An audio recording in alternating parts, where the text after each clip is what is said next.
जी अस्सलाम वालेकुम। I hope आप सब ठीक ठाक होंगे। तो आज जो है वो हम एक मशहूर मोटिवेशनल स्पीकर जो कि किसी तारुफ के मोहताज नहीं, संदीप महेश्वरी की वीडियो के ऊपर रिएक्शन देने वाले हैं। और इनकी मैंने कुछ 2-4 क्लिप्स देखी हैं और मैं वाकई बहुत ज़्यादा इंप्रेस हूँ, क्योंकि इनकी जो भी बातें हैं वो बिल्कुल ही प्रैक्टिकल हैं और मैं जो है वो बिल्कुल ही रिलेट कर पाता हूँ इनको अपने से, ठीक है।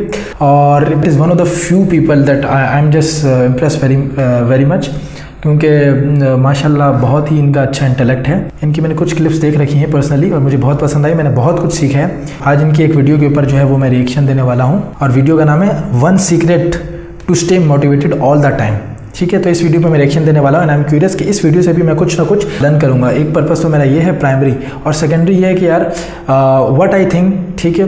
तो इस वीडियो के ऊपर जो मैं वो अपना रिएक्शन देने वाला हूँ और देखते हैं कि यार इस वीडियो से जो है हम क्या सीखते हैं। तो लेट्स स्टार्ट द वीडियो। एक क्वेश्चन है जो मेरे से ऑलमोस्ट मेरे हर सेशन में कोई ना कोई जरूर पूछता है, तो मैंने सोचा कि आज इस क्वेश्चन। अच्छा, सबसे पहले एक और बात मैं बता दूं कि ये जो क्वेश्चन है ये मेरे भी माइंड में था, क्योंकि मैं भी जो है वो काफ़ी मैंने मोटिवेशनल स्पीकर्स को सुना है, बट वही वाली बात है कि मोटिवेशन जो है वो टेम्पोरेरी रहती है, यानी कि जो है वो रुकती नहीं है, टेम्पोरेरी रहती है। तो ये क्वेश्चन जो है वो मेरे भी माइंड में था और लेट्स सी हम इनकी वीडियो से क्या सीखते हैं। डेप्थ में हम चलेंगे मिल करके, यानी कि आप जो मुझे अभी वीडियो में देखा है और मैं, हम लोग मिल करके। अच्छा, ये चीज़ मुझे इनकी बहुत पसंद आई है कि इन्होंने जो एक बात की है ना कि हम मिल करके इसकी डेप्थ में जाते हैं, यानी कि मिलकर हम इस क्वेश्चन को करेंगे। इससे क्या पता चलता है, इससे इनकी जो थॉट प्रोसेस है उसके बारे में पता चलता है। एक तो जो इनका प्रोफेशन है जो इमेजेस बाज़ार का है, एक ये जो इनका एंटरप्रेन्योरल जो इनकी जर्नी है, जो इनको if I am not wrong इनको डिजिटल एंटरप्रेन्योर कहा जाता है। तो एंटरप्रेन्योर का मकसद ये है कि वो एक किस्म का लीडर होता है जो कि आपको और ख़ुद को साथ लेके चलता है। तो एक किस्म का जो ये वीडियो दे रहे हैं ये अपना एक ओपिनियन इम्पोज नहीं कर रहे हैं, ये बेसिकली इनकी इस बात का भी आइडिया लगाया जा सकता है कि इनका जो है वो एक एंटरप्रेन्योरल माइंडसेट, एक लीडरशिप माइंडसेट है, ये एक साथ चला के लेके जा रहे हैं। एक अपनापन है बात में, और मतलब एक अपनापन फील हो रहा है इनकी इस बात से, और एक अच्छे कम्युनिकेशन स्किल्स की भी निशानी है इनकी। तो आगे चलते हैं कि इस क्वेश्चन की डेप्थ में चलेंगे और डीपली समझने की कोशिश करेंगे कि इस क्वेश्चन का क्या आंसर है। वो क्वेश्चन अच्छा, इनकी एक और मैं यहाँ पर बात ऐड करना चाहूँगा कि यार इनकी जो भी मैंने कुछ क्लिप सुनी है, जो भी मैंने इनकी वीडियो सुनी है, ये चीज़ की डेप्थ में जाते हैं और बहुत ही कम लोग हैं जो कि चीज़ की गहराई में जाकर जो है वो उसको टच करते हैं। और इनमें ये बात बहुत ही अच्छी लगती है, क्योंकि हम जो है ना वो बहुत सी सरफेस लेवल पे हम किसी चीज़ को समझ लेते हैं और फिर हम कहते हैं कि यार ठीक है हो गया समझ लिया, लेकिन फिर वो प्रॉब्लम हमें तंग करता है। लेकिन इनमें इनकी क्या ख़ास बात है कि इनकी ये जो है ना बात की डेप्थ में जाते हैं। और जब इनकी क्लिप सुनता हूँ तो मुझे आइडिया नहीं होता कि उसके आगे मैं खुद भी क्वेश्चन नहीं कर पा रहा होता हूँ, यानी कि एंड ऑफ क्वेश्चनिंग हो जाता है। तो ये मतलब इनके ये चीज़ मुझे बहुत पसंद आई है, यानी कि ये किस तरीके से सोचते हैं और किस तरीके से जो है लेयर बाय लेयर जो है ना वो क्वेश्चन कर करके और किस तरीके से आंसर जो है ना वो ये लेते हैं कि हमेशा मोटिवेटेड कैसे रहे। तो इससे पहले कि इस क्वेश्चन की हम डेप्थ में चले, मैं आपको बताना चाहूँगा एक ऐसी स्टडी के बारे में जो बहुत ही इंटरेस्टिंग है। वो हुई थी कोलंबिया यूनिवर्सिटी में 1998। एक प्रोफेसर ने स्टडी को किया जिसमें कि बहुत सारे बच्चे थे जो कि सारे 5th स्टैंडर्ड के थे और उनको पजल्स थी बहुत तरह तरह की सॉल्व करने के लिए। उसमें से कुछ पजल्स बहुत ही मुश्किल थी, कुछ बहुत ही आसान थी। उसके बाद में जब उन बच्चों ने पजल्स को सॉल्व किया तो उसके बाद में सभी बच्चों को एक ही बात कही गई कि आपने बहुत अच्छा किया। बस यहाँ पर एक छोटा सा फर्क था। आधे बच्चों को उन्होंने कहा कि आपने इतना एक्स्ट्राऑर्डिनरी इसलिए परफॉर्म किया क्योंकि आप बहुत ही ज्यादा इंटेलिजेंट हो, और बाकी के जो आधे बच्चे थे उनको कहा गया कि आपने जो इतना एक्स्ट्राऑर्डिनरी परफॉर्म किया उसकी वजह थी आपका हार्ड वर्क। फिर उसके बाद में दोबारा से इन सब बच्चों को कुछ पजल्स दी गई सॉल्व करने के लिए, जिसमें से कुछ बहुत ही आसान थी और कुछ बहुत ही मुश्किल थी। अब यहाँ पर कुछ बहुत इंटरेस्टिंग निकल करके आया जो किसी ने।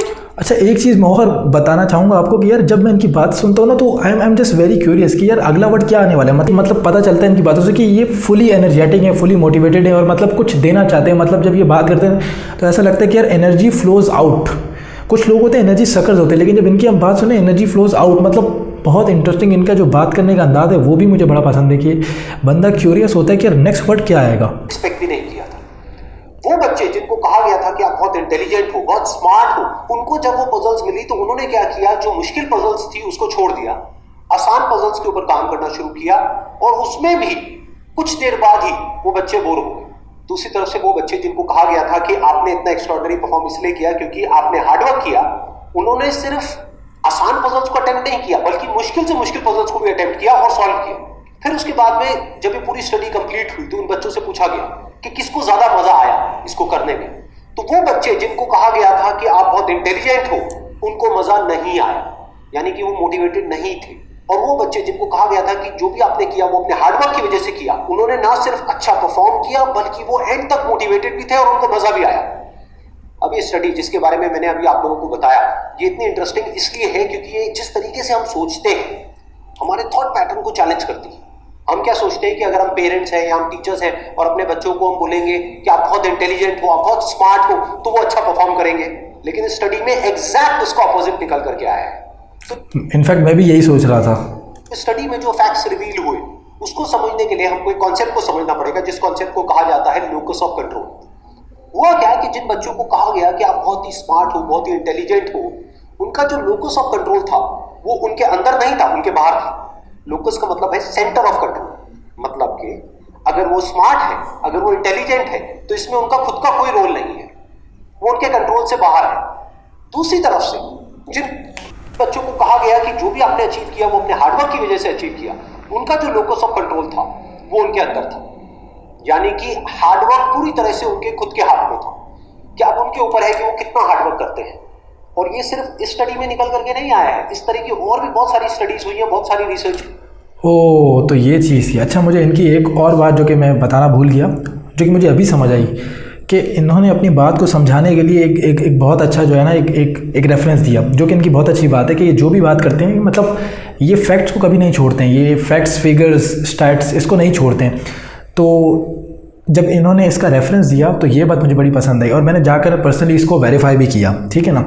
तो और मुझे बिल्कुल और इसका मकसद जो है वो अब मुझे समझ आया कि यार जो इन्होंने बात की लोकस ऑफ कंट्रोल की, कि यार लोकस ऑफ कंट्रोल अगर इनसाइड होगा, यानी कि जहाँ तक मुझे समझ आया कि उन बच्चों को जिनको कहा गया कि आप इंटेलिजेंट हो, तो मेरे ख्याल से इसमें उनका कोई कमाल नहीं। जैसे कि फॉर एग्जांपल कोई काला है, कोई गोरा है, कोई लंबा है, तो इसमें उनका कोई कमाल नहीं है। लेकिन जो बंदे जो हार्डवर्क की वजह से, तो ऑफकोर्स हार्डवर्क जो है वो हमारे बस में है, हम इसको इम्प्रूव कर सकते हैं, ठीक है ना, मेहनत करके, टाइम लगा के, टाइम स्पेंड करके। जहाँ पर एग्जैक्ट यही चीज निकल करके आई है कि अगर हम खुद को हमेशा मोटिवेटेड रखना चाहते हैं तो उसका सिर्फ एक तरीका है कि जो कंट्रोल है वो पूरी तरह से हमारे अपने हाथ में होना चाहिए। तो अब समझने की कोशिश करते हैं कि ऐसा क्या होता है कि जो कंट्रोल है वो हमारे हाथ से चला जाता है, और ऐसा क्या होता है जब कंट्रोल हमारे हाथ में आ जाता है। जब भी हम एक्सटर्नल फैक्टर्स की बात करते हैं कि मैं ये नहीं कर पा रहा इस वजह से, उस वजह से, उस वजह से, जो कि मेरे कंट्रोल से बाहर है, तो हमारे हाथ से कंट्रोल चला जाता है। लेकिन जब हम बात करते हैं कि हम एग्जैक्टली क्या कर सकते हैं, जब हम अपनी कैपेबिलिटीज के बारे में बात करते हैं, तब कंट्रोल पूरी तरह से हमारे हाथ में आ जाता है। जब हमारा फोकस उन रीजंस पे नहीं होता है जिनकी वजह से हम वो नहीं कर सकते जो हम करना चाहते हैं, बल्कि उस जगह पर होता है कि जिस वजह से हम वो कर सकते हैं जो हम करना चाहते हैं, तब हम अंदर से मोटिवेटेड होते हैं। और इसी चीज़ से मुझे ये भी समझ आया इनकी थॉट प्रोसेस के बारे में, कि जैसे कि इनका जो है वो संदीप महेश्वरी, इनका भी लोकस ऑफ कंट्रोल इनसाइड है। क्योंकि जैसे मैंने आपको बताया था शुरू में कि जो एंटरप्रेन्योर्स होते हैं उनका जो लोकस ऑफ कंट्रोल होता है इनसाइड होता है। इस वीडियो में बहुत से पॉइंट्स पे मुझे लगा कि इनका जो लोकस ऑफ कंट्रोल इनसाइड है और इनका एक एंटरप्रेन्योरल माइंडसेट है। क्योंकि जो एंटरप्रेन्योर होता है या कोई भी बड़ा बंदा होता है, कोई लीडर होता है, तो वो उसका लोकस ऑफ कंट्रोल इनसाइड होता है। यानी कि अगर वो उसका फेलियर होता है उसके लिए भी वो अपने आप को जो है वो ब्लेम करता है, अगर उसका सक्सेस होता है उसके लिए भी वो अपने आप को रिस्पॉन्सिबल समझता है, फेलियर के लिए भी अपने आप को रिस्पॉन्सिबल समझता है। तो अगर वो अपने आप को रिस्पॉन्सिबल करेगा तो अपने आप को तो चेंज कर सकता है, लेकिन अगर एक्सटर्नल फैक्टर्स को रिस्पॉन्सिबल करेगा, फॉर एग्जाम्पल लोग, इन्वायरमेंट वगैरह और रूल्स एंड रेगुलेशंस, जिसको वो चेंज नहीं कर सकता, तो ज़ाहिर है ऑफकोर्स फिर इसका मतलब कि वो एक्सक्यूज़ ही करेगा।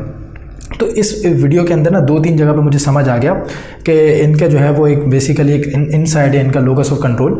कि पहले तो इन्होंने जो शुरू में कहा कि यार हम मिलकर जाते हैं, तो समझ आ गया कि ये लोगों को साथ ले जाने के लिए, यानी कि एक लीडरशिप माइंडसेट ऐसे ही काम करता है कि मिलकर जो है वो इस चीज़ की डेप्थ में जाते हैं। यानी कि मतलब ये हमें मतलब अपना समझते हैं, एक अपनापन जो है वो फील होता है। और दूसरा जो इन्होंने जो स्टडी के बारे में बताया कि जो अगर लोकस ऑफ कंट्रोल इनसाइड होना चाहिए, अगर आप हार्डवर्क की बात करोगे तो एग्जैक्टली हार्डवर्क अगर हमारे बस में हम इम्प्रूव कर सकते हैं। फॉर एग्जाम्पल आप जिस भी फील्ड में हो, उस फील्ड में कुछ लोग हैं जो टॉप पे बैठे हैं।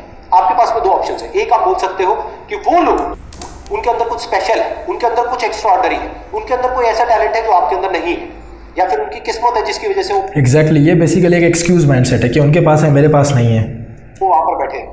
या फिर उनके पास में कुछ था, किसी का सपोर्ट था जिस वजह से वो वहां पर है। मतलब कि जहाँ तक मुझे समझ आ रहा है कि जैसे कि हम कहते हैं ना कि यार वो इतना सक्सेसफुल इसलिए क्योंकि उसके जो बाप दादा उसका बिजनेस था, ठीक है ना। तो ये भी एक एक्सक्यूज माइंडसेट है, यानी कि आपका जो लोकस ऑफ कंट्रोल है वो आउटसाइड है, तो इस वजह से वो आगे निकल गया और मैं नहीं निकल पा रहा। तो वो जो बंदा ये कह रहा है किसी को कि वो उसका क्योंकि बाप दादा इस मुकाम पे था या इधर था, जिसकी वजह से वो पहले से सेटल था, उसको कुछ नहीं करना पड़ा, तो वो बेसिकली अपनी सारी पॉसिबिलिटीज़ को रोक रहा है, अपने पोटेंशियल को लिमिट कर रहा है। वो खुद ही अपने आप को लिमिट कर रहा है कि वो नहीं कर पाएगा, क्योंकि अगर वो एक्सक्यूज़ का माइंडसेट होगा तो ऑफ कोर्स उसका एक नेगेटिव माइंडसेट है। तो उसने यानी कि उसने प्रॉब्लम्स पे ध्यान दिया, एक्सक्यूज़ पे, उसने सोल्यूशन पे ध्यान नहीं दिया, यानी कि उसका प्रॉब्लम ओरिएंटेड माइंडसेट है।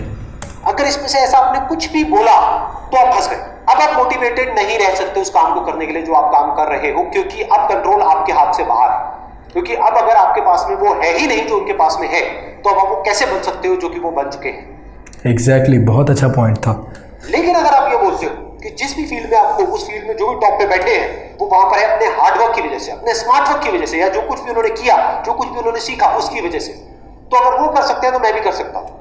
बिल्कुल, अगर हार्डवर्क की बात है तो जैसे कि इन्होंने पहले भी बताया था कि वो असल में वो हमारे जो है वो बस में, हमारे कंट्रोल में, हम टाइम लगाकर अपने आप को इम्प्रूव करके और वो चीज़ हासिल कर सकते हैं। और मैंने भी बहुत नोट किया कि अगर लेट सपोज अगर आई एम ऑल्सो स्टूडेंट, और अगर आप स्टूडेंट हैं और अगर आपने ये नोट किया होगा कि जो है ना कुछ लोग जो है वो कहते हैं कि यार उस बच्चे का जो है वो ग्रेड, उसका ये ग्रेड फलाने का ग्रेड इसलिए ज़्यादा है क्योंकि जो है ना वो इंटेलिजेंट है, ये वो। तो इस वजह से क्या होता है, वो अपनी पॉसिबिलिटी को भी जो है वो लिमिट कर रहे होते हैं, यानी कि बेसिकली उनका एक एक्सक्यूज माइंडसेट। तो अगर आप ये सोचेंगे तो आप कभी भी टॉप पे नहीं जा सकते। और अगर आप ये सोचेंगे कि यार वो अपने हार्डवर्क की वजह से, तो आप भी हार्डवर्क करके और उनसे अच्छा परफॉर्म कर सकते हैं। कहीं से शुरुआत करी थी जहां से कि आज मैं शुरुआत कर रहा हूं, तो मुझ में और उनमें अगर कोई फर्क है तो वो सिर्फ एक है, वो है टाइम। कि आने वाले 10 साल बाद या 20 साल बाद मैं भी उन्हीं की जगह पर हो सकता हूं, या उनसे भी आगे हो सकता हूं जहां पर आज वो है। एग्जैक्टली, उनसे आगे हो सकता हूँ। ये बात मुझे बड़ी पसंद है, क्योंकि क्या है कि आपने अपने माइंड को कहना तो है कि यस, और इनकी एक बहुत फेमस बात है जो कि आसान है। और वाकई में मैंने ये नोट किया कि जो वर्ड्स होते हैं उनके बहुत ही ज़्यादा इंप्रेशन होता है। आपने इस वीडियो में देख लिया होगा कि कुछ बच्चों को कहा था कि आप इंटेलिजेंट, और कुछ बच्चों को कहा था कि हार्ड वर्क। तो ये वर्ड्स ही तो थे, लेकिन इन्होंने कितना बड़ा इम्पैक्ट किया। तो वर्ड्स का जो है वो बहुत बड़ा इम्पैक्ट होता है। तो अगर हम अपने आप को कहेंगे कि मैं कर सकता हूँ, आसान है, तभी हो पाएगा, और तभी हमारा जो कंट्रोल है हमारे पास रहेगा, and eventually we will be motivated. तो आप कंट्रोल पूरी तरह से आपके हाथ में। हमेशा ये 2 ऑप्शंस होते हैं, एक कि हम कंट्रोल को अपने हाथ से छोड़ दें, और दूसरा कि कंट्रोल हम पूरी तरीके से अपने हाथ में ले लें। एक के कंट्रोल हमारा बाहर हो, एक है कंट्रोल हमारा अंदर। एग्जैक्टली, और ये प्रिविलेज हमें किसी को भी नहीं देनी चाहिए। और इस बात से, अगर इस बात की मैं एनालॉजी बनाऊं, तो हमें हर लाइफ के हर पर्सपेक्टिव में इसको अपनाना चाहिए। यानी कि फॉर एग्जांपल कि अगर हमारे बाहर कुछ हो रहा है, यानी कि लेट सपोज किसी से हमारी अच्छी नहीं बनी, या कहीं अगर हमें एडमिशन ले रहे और हमारा नहीं हुआ, तो it is not in control. But जहाँ हम बात करते हैं हैप्पीनेस की, तो वो तो हमारे अंदर है ना, ठीक है ना। यानी कि जो चीज़, तो ये हमें प्रिविलेज किसी को नहीं देना चाहिए कि यार जो हमारे अंदर हो रहा है वो कोई कंट्रोल करे। अगर ये चीज़ आपके कंट्रोल में, ये बॉडी, ये माइंड, जैसे कि ये कहते हैं अपनी स्पीचेस वगैरह में, तो देन आपका जो लोकस ऑफ कंट्रोल है वो इनसाइड है। और अगर आप हर चीज़ का कसूरवार ज़िंदगी में अपने आप को ही समझोगे, नहीं कि आपकी जो आपकी जो हर सक्सेस और फेलियर का आप अपने आप को ही कसूरवार ठहराओगे, इसका मतलब ये कि आपके पास लोकस ऑफ कंट्रोल है, और आप and there is a chance of change, और आप अपने आप को चेंज कर सकते हो। तो इस बात को हमेशा याद रखो कि आप, मैं तो हमेशा याद रखूँगा। मुझे इस वीडियो से ये पॉइंट जो है ये बहुत ही अच्छा सीखने को मिला है, और इंशाल्लाह मैं इसको ज़िंदगी में अप्लाई भी करूँगा। आपका कंट्रोल कहीं बाहर नहीं होना चाहिए, आपके अपने ही अंदर होना चाहिए। Wish you all the very best. Thank you so much. Wow, very nice. So that was a very nice speech. Again, I'm very impressed by his words. और इनकी यार एक तो ये है कि यार इनकी बातों से जो है ना आप बेसिकली एक तो मोटिवेटेड तो होते हो, दूसरा ये कि आपकी बेसिकली आपके माइंड की ग्रोथ भी होती है, क्योंकि जिस तरीके से जो है ना वो चीज़ों को प्रेजेंट करते हैं ना, मोस्ट वेरी प्रैक्टिकल होते हैं, और इनका प्रेजेंट करने का अंदाज़ भी बहुत ज़्यादा अच्छा है। और इस वीडियो से भाई मुझे तो बहुत कुछ सीखने को मिला है। अगर आपको कुछ सीखने को मिला तो आप कमेंट कर सकते हैं। और हाँ, अगर आप मुझे कोई, क्योंकि मैंने इनकी कुछ ही क्लिप्स देख रही हैं, और अगर आप मुझे कोई इनकी वीडियो रिकमेंड करना चाहते हैं जिस पर मैं रिएक्शन दूँ, तो आप कमेंट में बता सकते हैं। अगर आपको वीडियो अच्छी लगी तो आप लाइक कर सकते हैं, और अगर नहीं अच्छी लगी तो बिल्कुल लाइक मत कीजिए। तो फिर मिलते हैं नेक्स्ट वीडियो के अंदर, तब तक के लिए थैंक यू सो मच।